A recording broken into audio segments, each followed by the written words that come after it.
días. Yo soy Jania Díaz Molinas y a continuación les voy a hablar sobre el déficit cognitivo. La definición del déficit cognitivo consiste en un funcionamiento intelectual por debajo del promedio, que se presenta junto con deficiencias de adaptación y se manifiestan durante el periodo del desarrollo. Esta condición consiste en un funcionamiento de tipo intelectual variable que muchas veces se da junto a circunstancias asociadas. En otras áreas de habilidades de adaptación como la comunicación, las habilidades sociales, el cuidado personal, la salud, el desenvolvimiento en el hogar, las habilidades académicas, el ocio, entre otras. Las causas del déficit cognitivo pueden ser de dos tipos, genéticas o ambientales. Las causas genéticas se presentan cuando el origen se determina en la alteración de los cromosomas o células que forman los genes del ser humano, como por ejemplo el síndrome de Down, que es un trastorno genético en el par cromosómico número 21, porque las células o partes de los genes no se unen adecuadamente ni se desarrollan totalmente. Las causas ambientales hacen referencia a factores del entorno o contexto que afectan el desarrollo del niño, causando la discapacidad, por ejemplo, la contaminación, la violencia o la falta de recursos. Los factores de riesgo de déficit cognitivo pueden ser prenatal, perinatal o postnatales. En los prenatales encontramos enfermedades maternas como la rubiola, la desnutrición de la madre, la hipoglicemia o dificultades para asimilar y eliminar el azúcar del cuerpo. La edad de los padres. Los mayores de 40 años o menores de 14 son los más propensos a tener niños con déficit cognitivo. Consumo por parte de la madre de medicamentos no formulados por el médico y el consumo por parte de cualquiera de los dos padres de drogas, como la cocaína y el alcohol. A nivel perinatal, encontramos la prematuridad o nacimiento antes de tiempo, lesiones en el momento del nacimiento como caídas o infecciones, la hipoxia o falta de oxígeno al nacer en el bebé. A nivel postnatal tenemos traumatismos cráneoencefálicos, golpes fuertes en la cabeza por caída, accidentes o maltrato, inadecuada nutrición del bebé, infecciones que produzcan fiebres altas, más de 39 grados centígrados como la meningitis. Ingestión de productos tóxicos como el plomo, el mercurio u otras sustancias no aptas para el consumo humano. Entre las características tenemos que presentan dificultad en el aprendizaje y afecta la adquisición de repertorio básico desde que la niña o el niño están muy pequeños, como la imitación, la percepción, la memoria y o la comprensión. La capacidad intelectual está por debajo del promedio esperado para su edad. Se afecta la adaptación escolar también. La comunicación está alterada en la expresión y o en la comprensión. Hay demora en la aparición del lenguaje, tiene un ritmo más lento y no alcanza el nivel esperado para la edad. Afecta las habilidades de adaptación social como pedir ayuda, trabajar en grupo y expresar emociones. Presenta déficit significativo en la conducta adaptada como vestirse o tener autonomía para realizar tareas y entre otras. El déficit cognitivo presenta los siguientes síntomas clínicos. A nivel del lenguaje, estos niños generalmente presentan un retraso en la adquisición del lenguaje y dificultades para hablar y expresarse. La gravedad depende del nivel de la capacidad intelectual.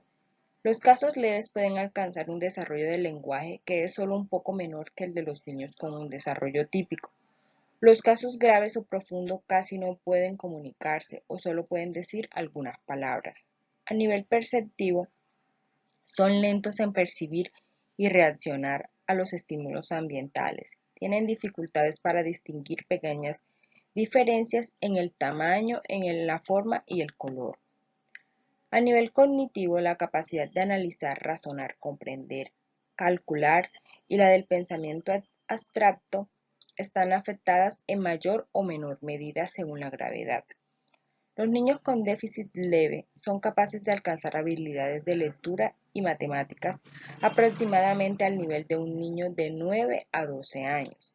Las personas con déficit grave o profunda son incapaces de leer, calcular o incluso entender lo que otros le están diciendo. En la concentración y la memoria. Aquí la capacidad de concentrarse es baja y restringida. En general, la memoria es pobre y demora mucho tiempo en recordar, aunque hay excepciones. Tiene dificultades para recordar y a menudo sus recuerdos son inexactos. A nivel de las emociones, frecuentemente las emociones son ingenuas e inmaduras, pero pueden mejorar con la edad. La capacidad para el autocontrol es pobre. El comportamiento generalmente es impulsivo y agresivo. Algunos son tímidos y retraídos.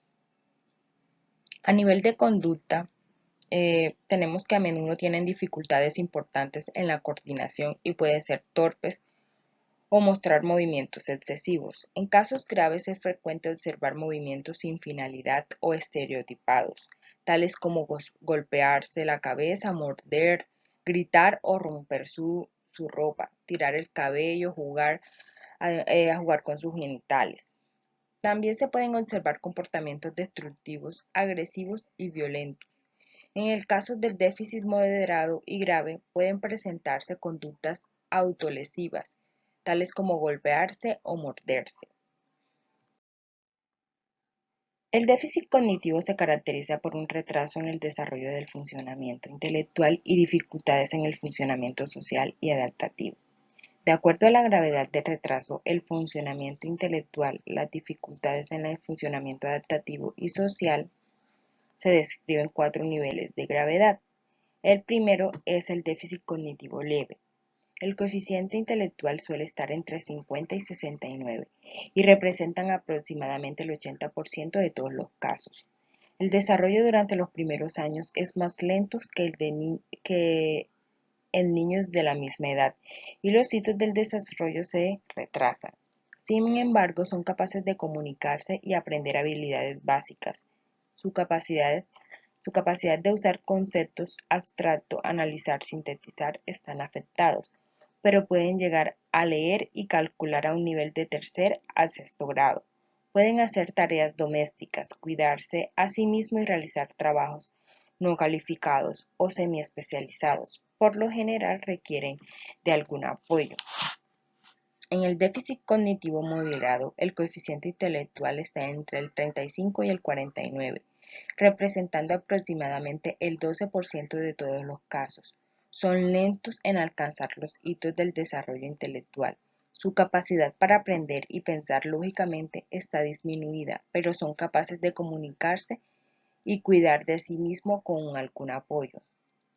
Con supervisión pueden realizar trabajos no calificados o semi-especializados. El déficit cognitivo grave tiene un coeficiente intelectual entre el 20 y el 34. La discapacidad intelectual grave representa entre el 3 y el 4% de todos los casos. Todos los aspectos del desarrollo están retrasados, tienen dificultad para pronunciar palabras y tienen un vocabulario muy limitado.